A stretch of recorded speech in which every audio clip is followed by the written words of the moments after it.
You really get to know a motorcycle when you ride it all day, every day, for an entire week. Long hours in the saddle give you plenty of time to contemplate what works and what doesn't.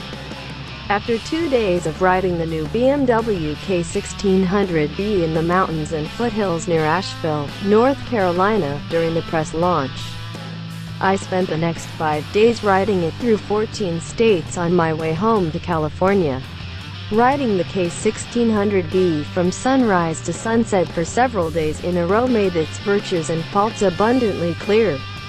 During that week-long, 3,500-mile odyssey, the impeccable smoothness of the K 1600B's perfectly balanced turbine-like inline six-cylinder engine was indeed a virtue.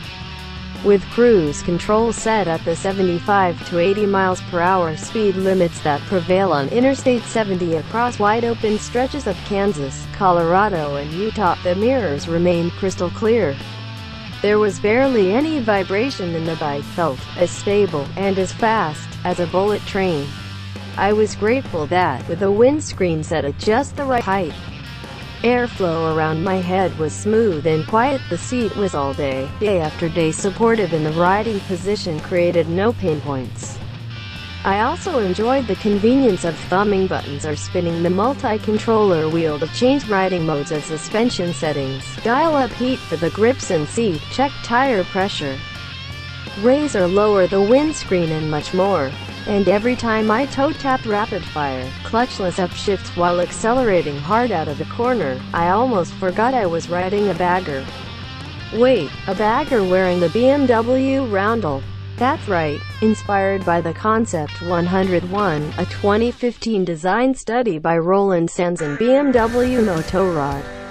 The K 1600B is a bagger based on the K 1600 GT Sport Tourer that won Rider's Motorcycle of the Year award in 2012.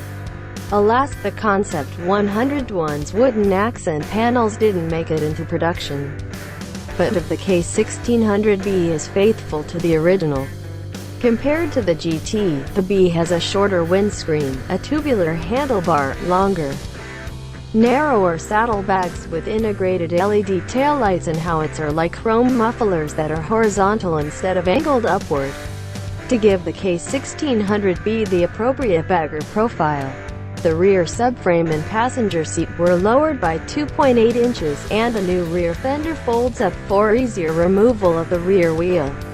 The rider's seat height is 30.7 inches versus 31.9, 32.7 inches on the GT, and a no-cost optional seat is just 29.5 inches. Suspension travel is also lower on the bagger, but there's still 4.5, 4.9 inches front and rear. Beneath the Black Storm metallic bodywork is the same liquid-cooled, 1,649cc inline six-cylinder engine with DOHC, 4 valves per cylinder and a 12.2:1 compression ratio that powers the K 1600 GT. With a narrow 72mm bore-stroke is 67.5mm and cylinder sleeve space just 5mm apart, the engine isn't much wider than an inline-4.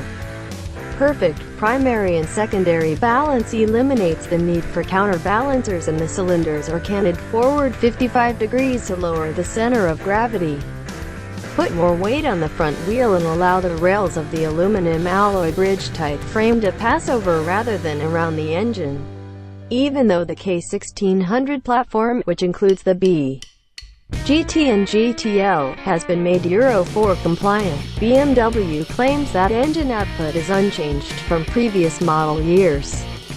160 horsepower at 7,750 revolutions per minute and 129 pounds-feet of torque at 5,250 revolutions per minute in dynamic and road modes, and 147 horsepower and 122 pounds-feet of torque in rain mode, measured at the crank. When we put the K 1600B on Jet Tuning's dyno, however, it produced lower than expected horsepower and torque at the rear wheel with irregularly shaped dyno curves.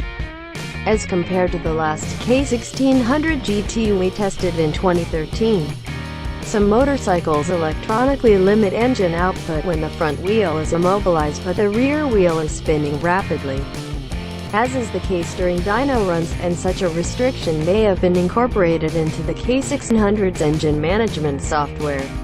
We contacted BMW Motorrad to inquire about this, but we did not receive a response before going to press. We'll follow up in the near future. Out of the dyno room and on the road, on the other hand, the K1600B feels unimpeded, spinning up rapidly and sending ample power to the rear wheel through a 6-speed transmission and shaft final drive.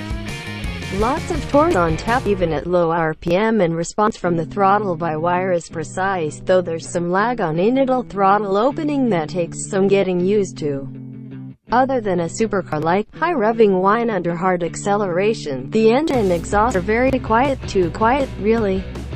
For a bagger, BMW should have had the same engineer who designed the R-Ninette's growling exhaust take a crack at this one. There's some heavy engine braking in lower gears, but otherwise this big inline-six feels like the heart of a thoroughbred.